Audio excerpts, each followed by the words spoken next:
This presentation is going to be very similar to other presentations that we've given at a number of different Bay Program groups, but it's to get something recorded, available to be part of the indicator. I'm going to be co-presenting with Chen, and I'm going to take kind of the introduction part and talk about the TMDL indicator that covers the entire Chesapeake Bay watershed, and then Chen is going to talk about the one that covers specific monitoring stations. So I think this first slide is just what I just said, I believe. So moving on, I'm going to talk about kind of why we've put this indicator together, and then how we put it together, the source data that we use.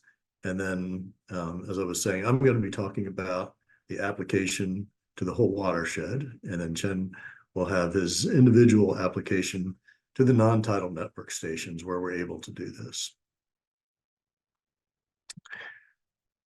It's always good to start out with something that people, everybody already knows. So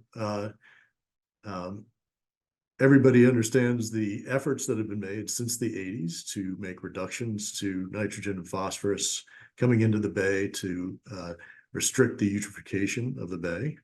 And of course, folks are familiar with the Chesapeake Bay TMDL, that is formalizing those nutrient load reductions and tracking those nutrient reductions. And also the watershed implementation plans, or WIPs, that are developed by the jurisdictions to meet the nitrogen and phosphorus reduction goals under the TMDL. One thing that I think most people know, but we don't always go back all the way here, is that the Chesapeake Bay Program has 10 goals and 31 outcomes under those goals. One of those outcomes is to continually improve our capacity to monitor and assess the effects of management actions. And so those, this is a new indicator which is under that monitoring and assessment outcome. And so as of last Monday, you can find it there under Chesapeake Progress, these two indicators listed. So first of all, let's just talk about the difference between modeling and monitoring. And obviously this is very just sort of a theoretical talk about how they're different and the benefits of using each and both of them. So our natural system that we're trying to describe under the TMDL is the change in anthropogenic load of nitrogen and phosphorus, but it's hard to visualize that. So instead, we're going to visualize a butterfly and a flower. So that's our natural system here. When we monitor, it's incomplete and imprecise. So this is not at all saying anything bad about anyone who does monitoring. It's really impressive what goes on in the field and how exactly they're able to take the aggregate concentration across a river, and also to monitor the flow based upon the relationships they have. However, that is a concentration and flow, not a change in anthropogenic load, which is what we're truly trying to understand here. So it's a little imprecise. It's also incomplete because we can't monitor everywhere. We have probably the best monitoring for nutrients anywhere in the country, but we still can't monitor everywhere. Models, on the other hand, are precise and complete, but they're not reality. So they are a representation of reality.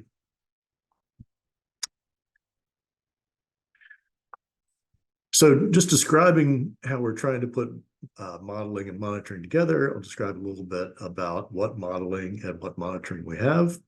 So the model that we're using in the TMDL, the Chesapeake Bay Program's watershed model, or CAST as it's known, it is not a model that is creating knowledge for us. It is a model that rolls up everything that we know about the watershed into one tool. So it's integrating knowledge of land use, nutrient input, watershed processes that we get mostly from other sources, and putting it into one place to use as an accounting tool. So it's making an estimate based on all the changes in the watershed of change in anthropogenic load over time. And that's the goal of the TMDL, to make those reductions.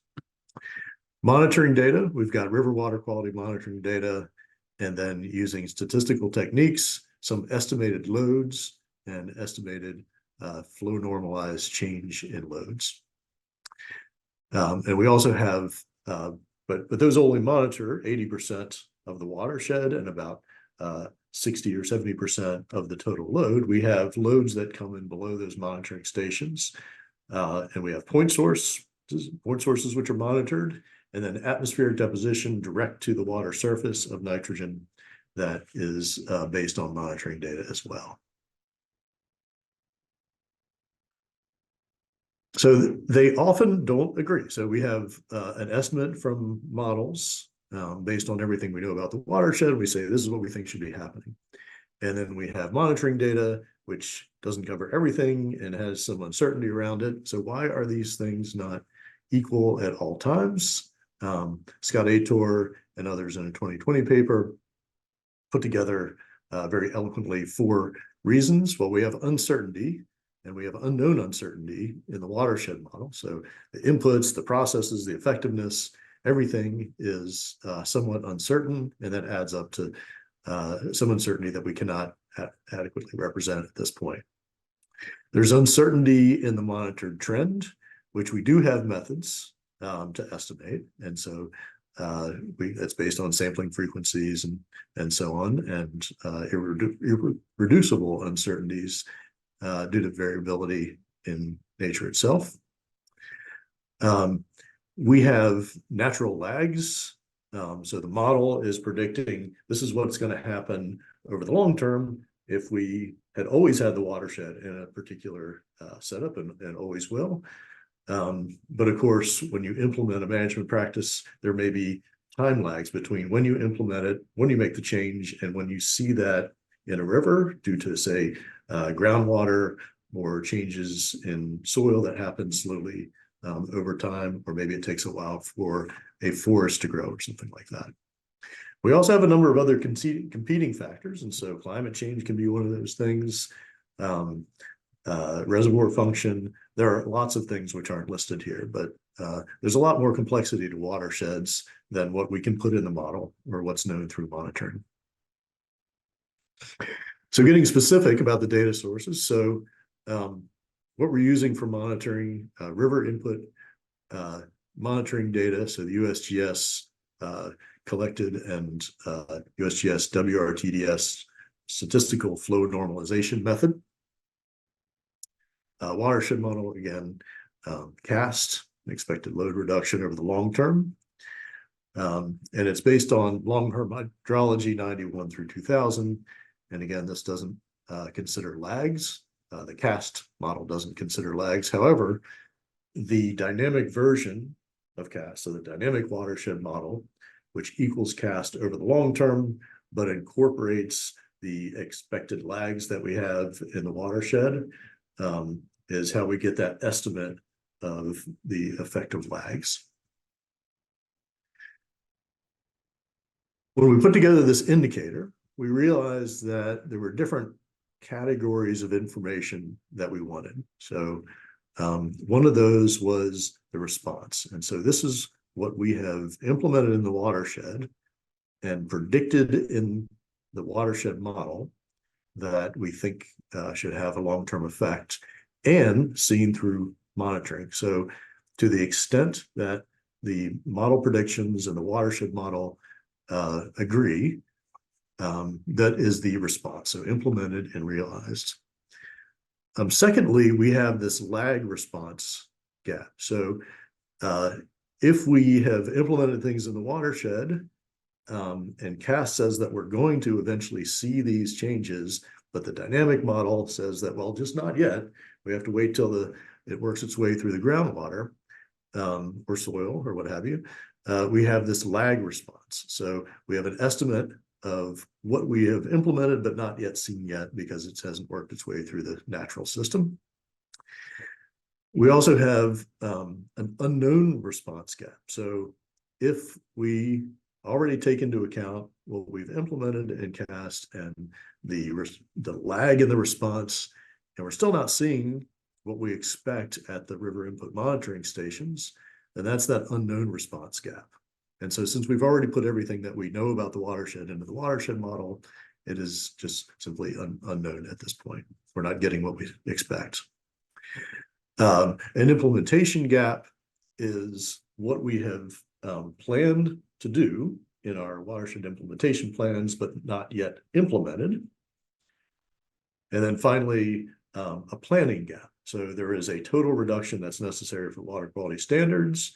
There's amount of reduction that has been planned for in the watershed implementation plans, but those don't add up equally. So there's a planning gap, implementation, unknown response, lag response, and a total response. So applying this to the entire Chesapeake Bay watershed first, we have, as I was saying, on Chesapeake Progress, if you go under clean water and then the monitoring, water quality standards attainment and monitoring goal, you click on there, you will arrive, once you scroll down about halfway through the page, at this nitrogen and then a phosphorus indicator.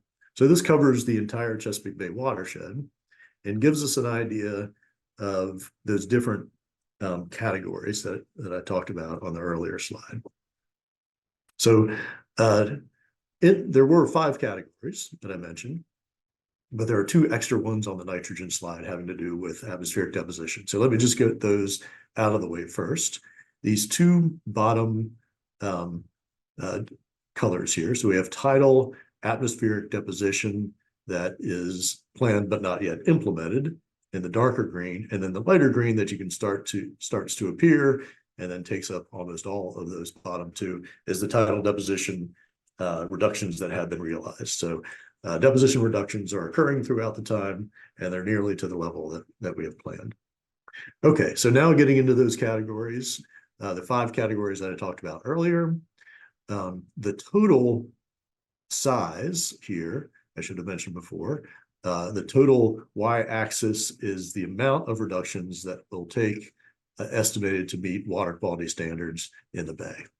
And so what we have implemented and seen at the river input monitoring and in point sources below fall line and estimated non-point source below fall line is this response group right here. So we've seen about half of the nitrogen reductions that we need to meet water quality standards. We can expect, once time lags have worked out, another so many percent. So it's still a bit, but not a huge amount. We have this in the darker blue, things that we have planned to do but not yet implemented. There's things in the WIP that we haven't reported as done. And then the planning gap is everything that we have not yet planned for. And so I did say that there were 5 categories, but I'm only presenting 4 here. What I'm not presenting is the RIM expected but not seen. So you will see that this doesn't apply everywhere for all stations, but when you look at the river input monitoring stations, the 9 stations that we used for this all at once, that essentially we are seeing what we expect once we account for lag for nitrogen. Now moving to phosphorus, the response so far has been much smaller and much more lagged. So we have a lot of lag time in phosphorus as the soils change. We have a response that's quite a bit lower. We have a smaller amount that's not yet implemented, but we have a very sizable response gap in that we are not seeing the reductions that we expect even after we account for lag time for phosphorus. And so there is some, so again, in that the watershed model cast is everything that we know about the watershed into this analysis tool, we meaning the Chesapeake Bay Program. We have some things that we don't understand yet, why we're not seeing the response in phosphorus that we would had anticipated. You may notice when you go to the Chesapeake Progress site that other indicators already cover some of this territory. So we have a model load reduction indicator and now a Bay TMDL indicator. So the model load reduction is just the pure cast output not with all of these additional things that we have in the TMDL. So comparing these two, the model load reduction indicator is the progress in implementing the WEPs, whereas the TMDL indicator adds in monitoring data and measures the success of the implementation along with the progress of implementation. They have different baselines. So the CAST data go back to 1985, whereas the TMDL indicator goes back to 1995, which is consistent with the modeling that's done for the TMDL, which estimates the necessary reduction from 1995. They also have slightly different ending years, and that's just because of when the data are updated. The other indicator that we have, the load and flow indicator, is not weather normalized. So it has loads go up in high flow years and down in low flow years, and it's showing the loads to the bay. But that's another way that we represent loads that are coming in, but it is simply just all the loads to the bay that are not weather normalized. So again, both of these use CAST and monitoring data, but the loads indicator measures the load rather than the success of implementation, and they also have different starting years. So I'm going to stand aside now and let Chen talk about the application of this to all of the subwatersheds where we have enough information to do this. So we've taken the untitled network and found that in 83 stations for nitrogen, 66 for phosphorus, and sediment, we're able to make the same type of analysis. And so that is available on a new Shiny app. Shiny is the technology that Chen uses to bring this to you. So with that, I'm going to stop share and invite Chen to share, and I will look into the chat, answer anything that Chen hasn't already. Great, thanks, Gary. Can you all see the full presentation? Yes. Okay, great. I think there's one question there I didn't get a chance to answer, but okay, I'll continue from here. Thank you. Great. Thank you very much for the opportunity. So in the second part, what I will do is to provide a demonstration of our station level Bay TMDL indicator, which we also call the metric tool. Okay, so I will cover two different parts. First, I will explain the app interface to get you familiar with this particular app. Then I will provide with you 3 examples. So the app interface, okay, so this is what you will see when you get into the app. Hopefully it's tidy enough. So we have 3 sections on this particular interface. On the top of the web page, we have the purpose section, kind of providing an overview of the app. I will get into the details in a moment. Then on the left-hand side, we have the user selection. And here you can choose one of the 3 different water quality parameters, total nitrogen, total phosphorus, or suspended sediment. And then you can also choose the station of your interest. With your selections, on the right-hand side, the results will be updated automatically based on your selections. So with that, so here is the purpose section. I just copy pasted the text from that section.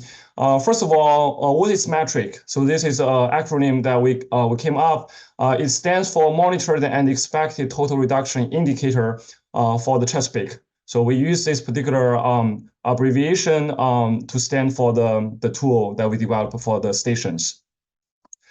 So as already said, this app is designed for comparing the monitored load trend or reduction and the CAST model expected load reduction for the NTN or non-tidal network stations.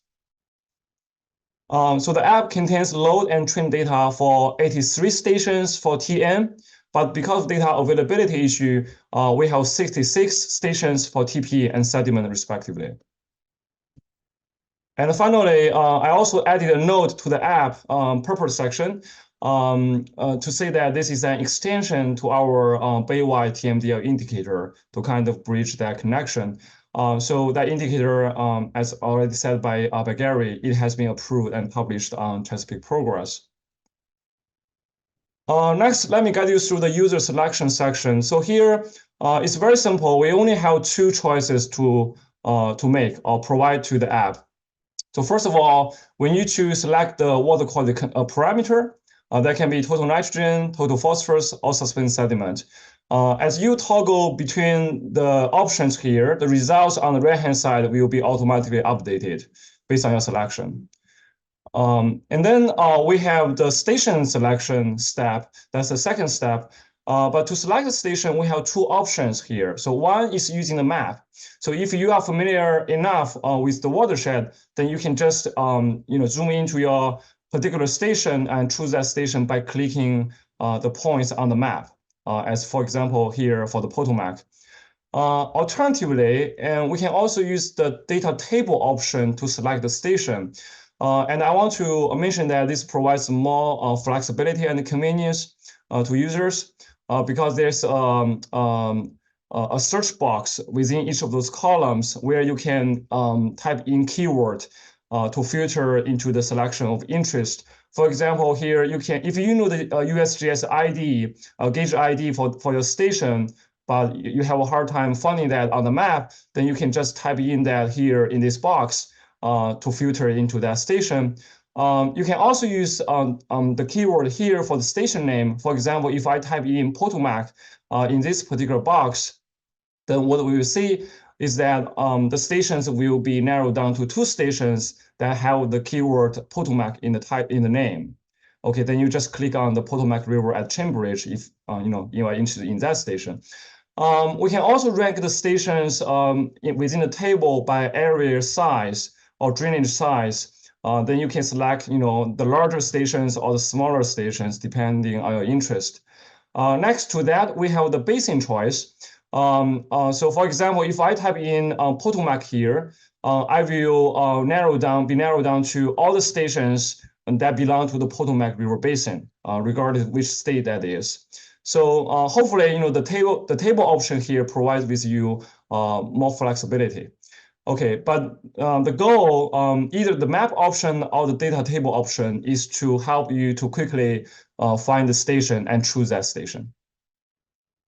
So once we choose that station, then we move on to the results section. So here, as you can see, we have 5 tabs on the top. Those tabs will be automatically updated based on the user selection of the water quality parameter and station. So in this particular example, we choose Potomac River at Cambridge, and we choose total nitrogen. Then under the About tab or section, you have this particular content shown in the app. First of all, it gives you some overview of your selected station. We have the name of the station, the USGS ID, the area, which major basin it belongs to, as well as the coordinates. We also have the data availability section, kind of providing with you the length of the record. Not all stations begin in 1985, but this one does. So based on your selection, this particular section will also be updated to reflect the data period. Next to that, we have the data type. So this kind of serve as reminders of what the data represent. As Gary already mentioned, we have observed information from USGS using WRTDS trend estimation method. We have a link for the data source. And then we have 2 additional categories for the cast, one for the static model, the other for the dynamic model. We also have the data sources for those. Move on, we have the second tab, which we call the time series. So here you can see the time series for the 3 different categories, WRTDS, cast, and the cast dynamic model. The plot shows you the time series from 1985 all the way to the most recent assessment year, which is 2020. Here, to aid comparison, we scale all the data by the 1995 value. Therefore, they all have 100% in 1995. And then based on the plot, you can see a larger reduction using cast, okay, or model expectation than what is actually observed using WRTDS. Because this is an interactive plot, when you play with this tool in the Shiny website, you actually have the ability to hide or zoom in. So if you click on any of those three categories in the legend section, they will appear or disappear based on what you do over there. You can also zoom in on this particular plot to see a certain part of time series. And after that, you can also download directly from the app. Because I'm doing a screenshot here, so I can't show you those functions. But you do have those abilities. Okay, then we have a data type section, kind of, again, serving as reminders of what they represent. And finally, we have a data table section. Because we show fractions here or percent reductions here, the data table section kind of provide with us the absolute value in million pounds for total nitrogen. So you can get those data right away from the data table. Moving on, we have the WIP Go tab. So for this one, this is very similar to the MLR indicator that Gary talked about just now. But we designed this for this indicator, just show the information for three particular scenarios. Well, one is the WIP Go scenario. That's the last column in this bar plot. Then we have two additional scenarios. One is the first year or the beginning year, in this case, 1995. And then another one is the most recent assessment year, which is 2020. So within each column, what you see is the result for 5 categories. We have agriculture, we have developed, then we have wastewater, septic, and natural. So as you can see, the difference between the first column and the second column is the progress we have made for each of those 5 categories. And you can see there's a major reduction in wastewater for this particular example. And then the difference between the first column and the last column would be the reduction required to meet the WIP target for each of the 5 categories compared with 1995. Similarly, the difference between the second column and the last column is the reduction that we need to make in the future or beyond 2020 in order to meet the WIP target. Okay, because this again is an interactive plot, you can actually make one or more of those categories disappear. For example, I want to see the agriculture results more clearly and compare the 3 different columns. What I can do is just to click the 4 categories down below, then they will disappear. And what you will see is that agriculture starting from 0. Okay, then you can make a better comparison. And of course, we have the data table again here just to provide with you the numbers behind the plot.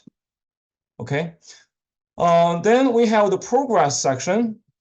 So this is the long-term reduction for 4 different scenarios, kind of like what Gary showed you, the response category, the lagged response category, which accounts for the lag times, and then the expected reduction from cast.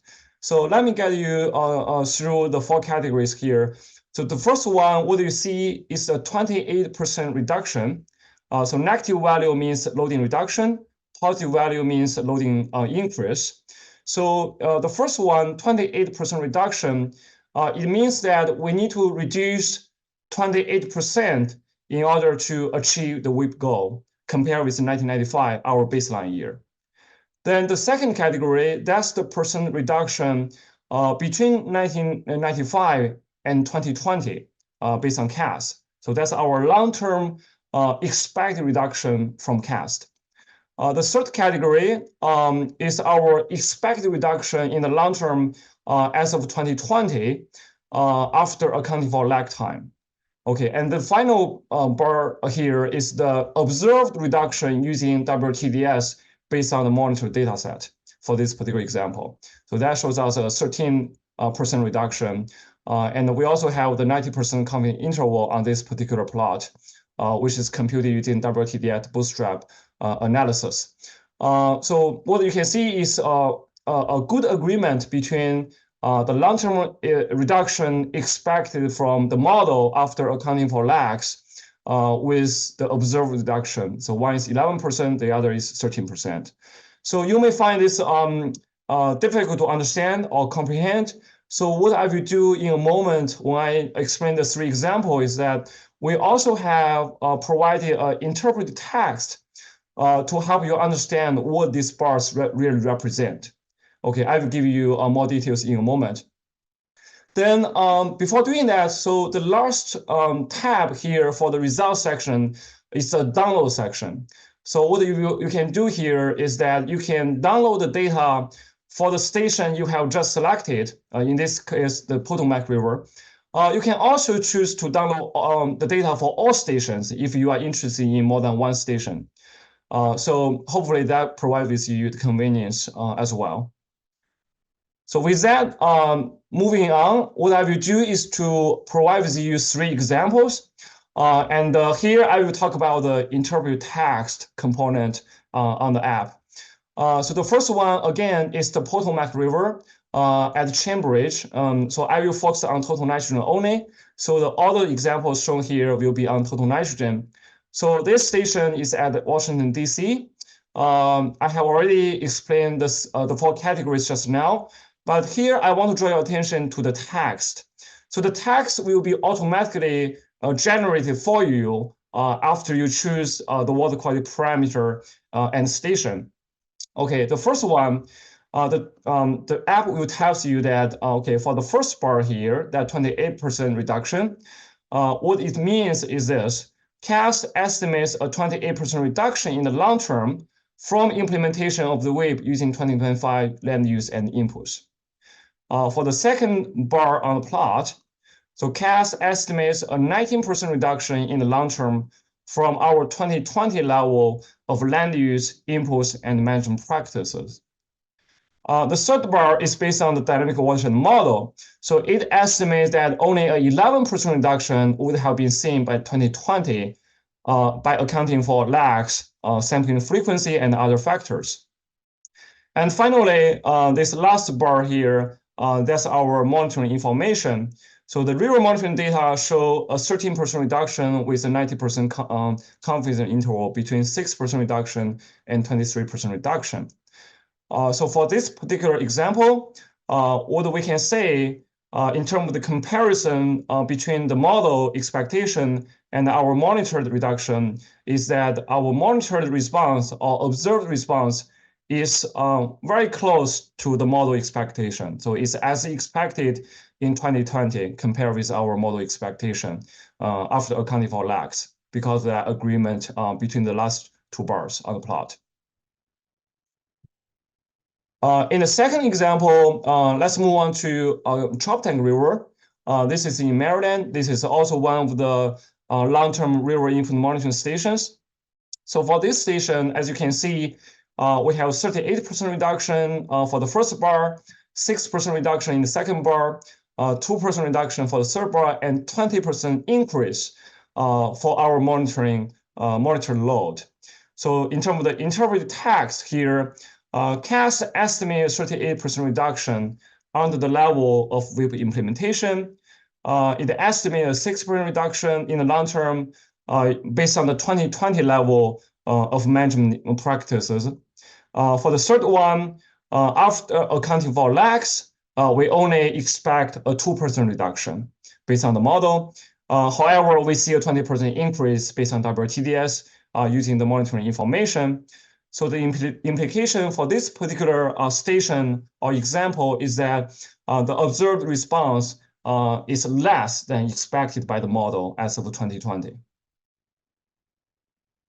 In the third example, we move on to Pennsylvania, and this is a station in West Branch, Susquehanna at Lewisburg. It's also one of the long-term stations, so we can begin the analysis in 1995.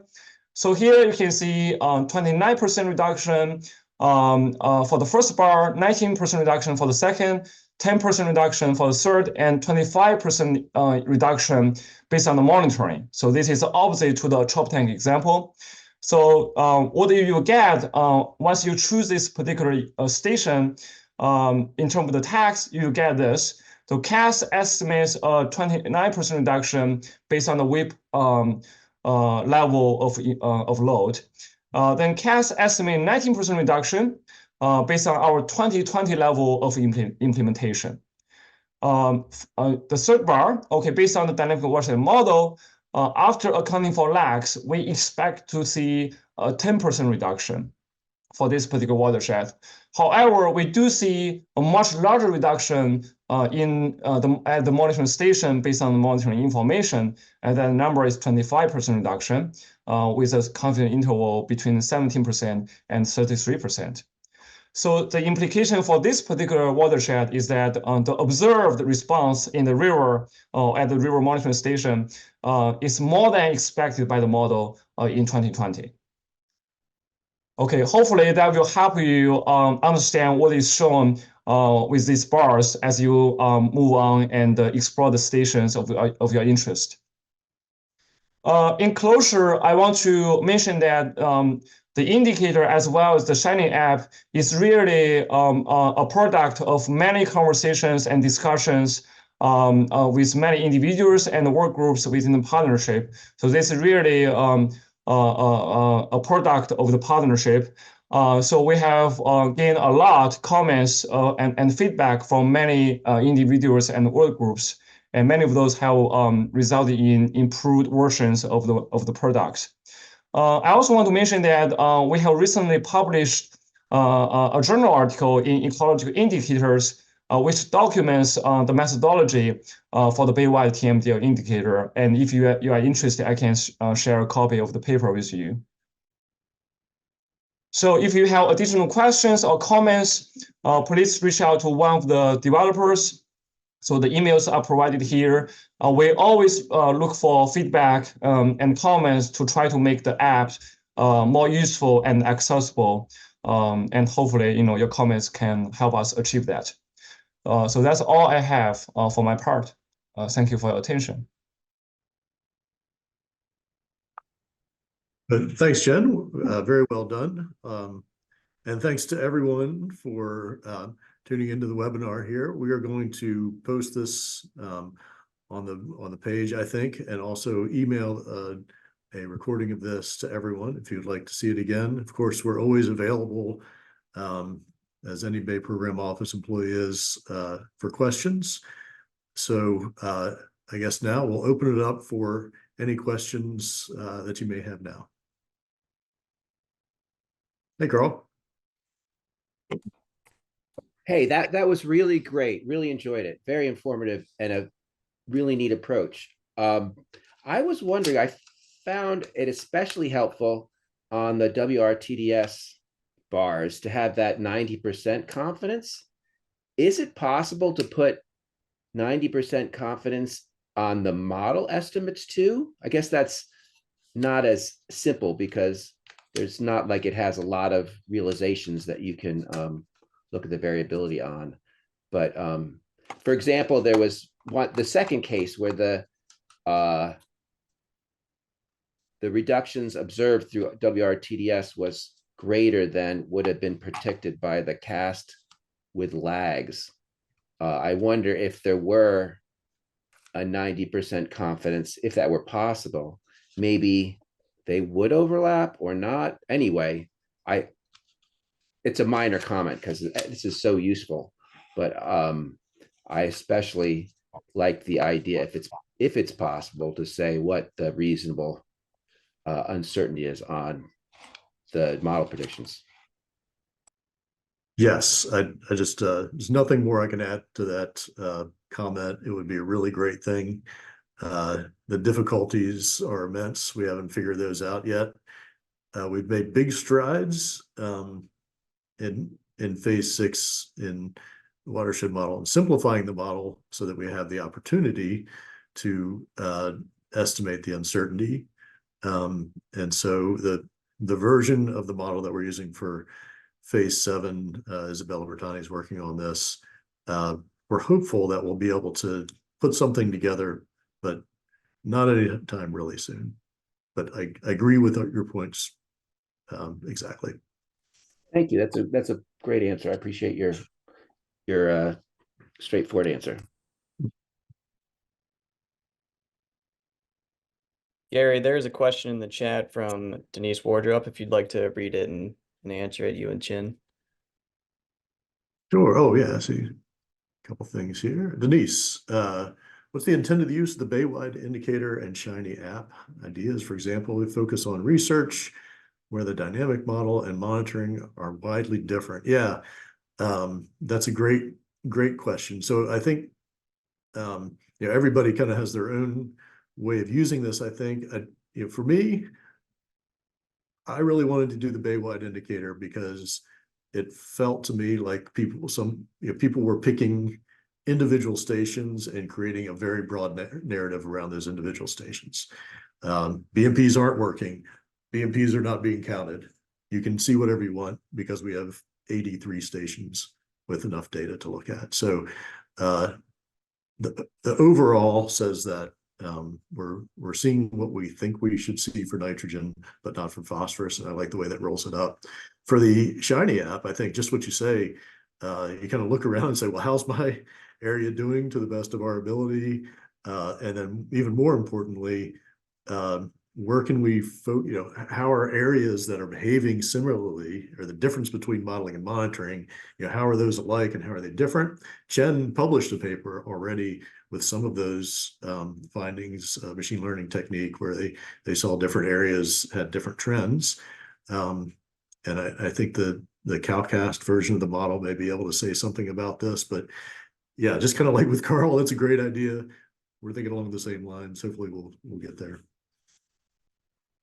But meanwhile, you can kind of look and see things by yourself.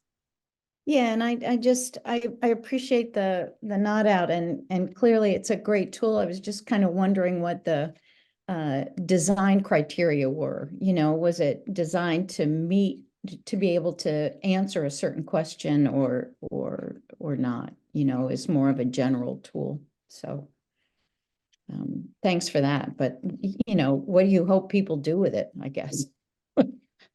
Well, I hope for the Shiny app, I think that I hope people look at their local watersheds and see how the expectation of the Bay program fits with what's actually going on.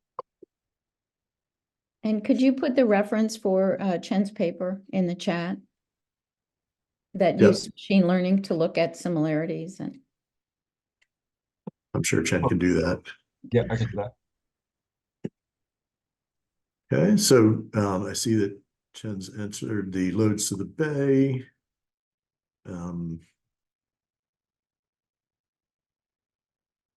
And Kevin Du Bois' connection to the Caesar report. Could that perhaps point to changes in the balance in manure production? Perhaps. Sure. So that's one of the things that I think you would want to look at are heavily manured areas acting one way versus commercial fertilizer the other way. I have no opinion on that, but that is exactly the kind of thing that we want to look at. But I think I've had this conversation a few times with a few different people, and essentially the way that I would think about this is you start to use the Shiny app not to draw conclusions, but to start to form hypotheses. So you think, well, it seems like areas that have these similarities are acting the same way, but you really need a statistical version of all this to make sense of it.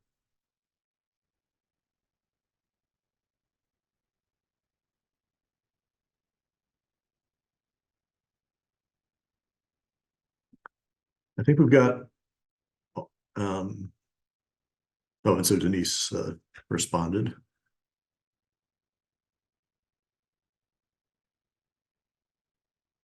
Yeah, so I don't see any more hands or any extra chat. So I think we will close out then, unless someone would like to. Okay. Well, thank you all very much. Thank you.